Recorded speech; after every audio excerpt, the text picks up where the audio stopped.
Good afternoon, everyone. Good afternoon, Ma'am Aiza Plano. I am Carmela Advincula, together with my partner Rose Pardoso Fabrica. And for today's video, we will discuss CSS Module 8. Module 8.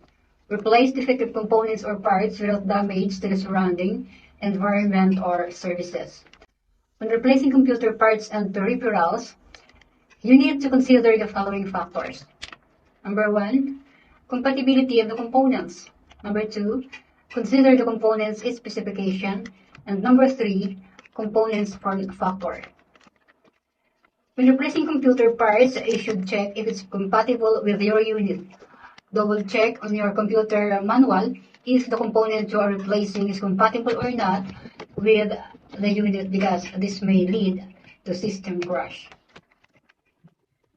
Kung magre-replace po tayo ng ating mga computer parts, kailangan po ito ay compatible sa ating unit at i-double check po natin sa ating computer manual kung ito po ay compatible nga ba o hindi sa ating unit, because mag-lead po ito ng pagka-crash ng ating system. Component specification. This focuses on the specification of the component. Check if the voltage, rating current, rating memory, size and frequency matches your computer network. Form factor. The component's manufacturer should be considered. Check it if unit you are trying to repair or upgrade is generic or branded units. Brands units have their own set of computers compatible only to 3 units, while generic types can be used only to generic types of unit. Here are the sum of parts, PC parts that you can replace if nothing working. First, power supply.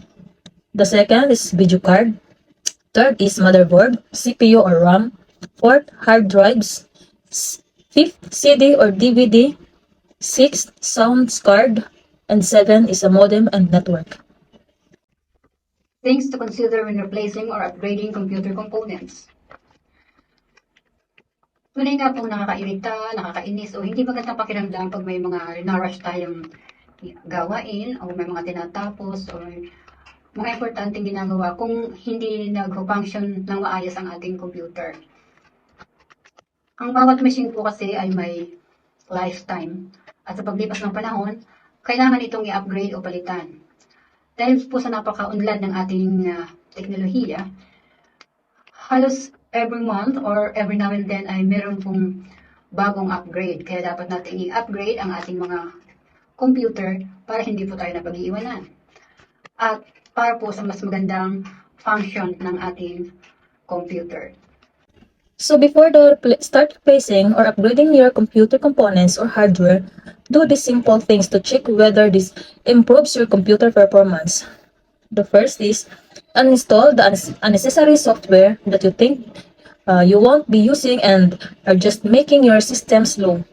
Second, scan the system for all the possible viruses, spyware, or any such of malware. Third, optimize your hard drive, especially in case of the Windows computer system. Upgrading your RAM. One of the easiest was to increase the memory of your system is to add RAM. RAM upgraded provides you an instant boost in the computer performance. For purposes like game development or video editing, the more RAM, the better will be performance. What capacity of RAM do you need?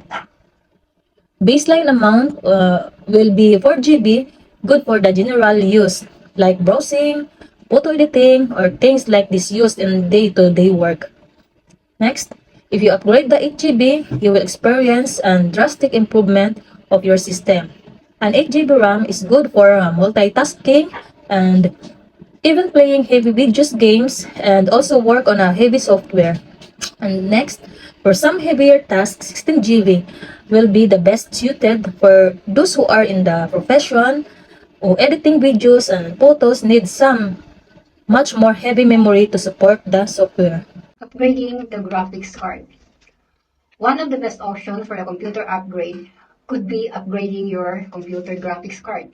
If you are a vivid gamer, then upgrading your graphics card should be the first thing which you need to do. The PC manufacturer prefers to install graphics card rather than those dedicated graphics card. Upgrading the graphics card won't just help you with playing video games, but will also provide a smooth experience for editors who work for those who works on a heavy-duty software like Photoshop, etc.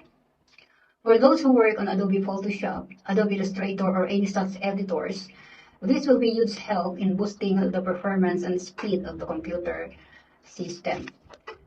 Sa pag-upgrade po ng ating graphics card, kung ikaw ay isang gamer sa iyong computer, ito po ang una mong dapat na gawin ay ang mag-upgrade ng graphics card.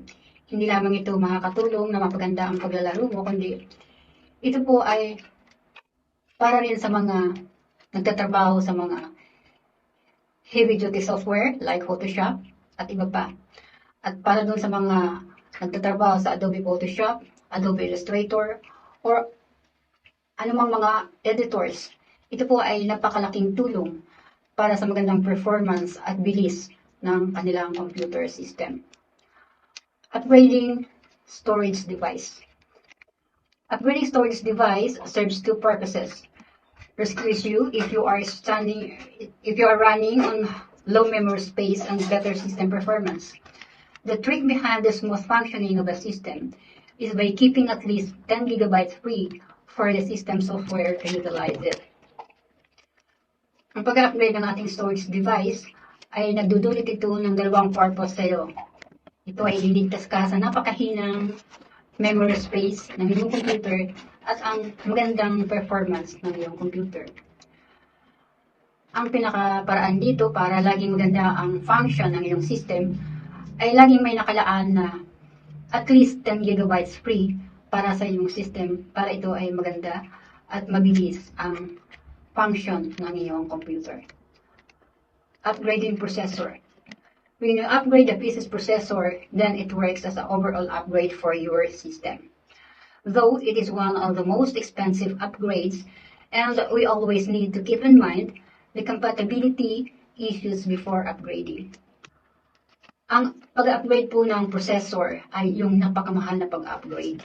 Pero ito po ay magdudulot sa inyo ng parang binago ang buong system, yung buong computer ay binago lahat dahil napakaganda ng magiging resulta pag nag-upgrade ka ng processor. Pero kailangan po natin laging isa-isip ng pag-upgrade ay dapat laging compatible sa ating unit ang mga component na ating ina-upgrade. The next is a monitor display. The amount we spend looking at the screen or a computer is the maximum, and it is definitely worth investing in a decent display for your PC. For those who are gamers, spending on the monitor screen that supports AMD FreeSync technology will be the real bonus. With the quality, it will give you an amazing experience. You will surely experience the difference between the old computer screen you were working on and the new one that just feels like a whole new display handed you. There are many more upgrades available for every part of your system with always a better functionality to serve you, so it's best keeping looking for a better option which falls in your budget. And this can make your system work properly for a long time without any interruption. Thank you.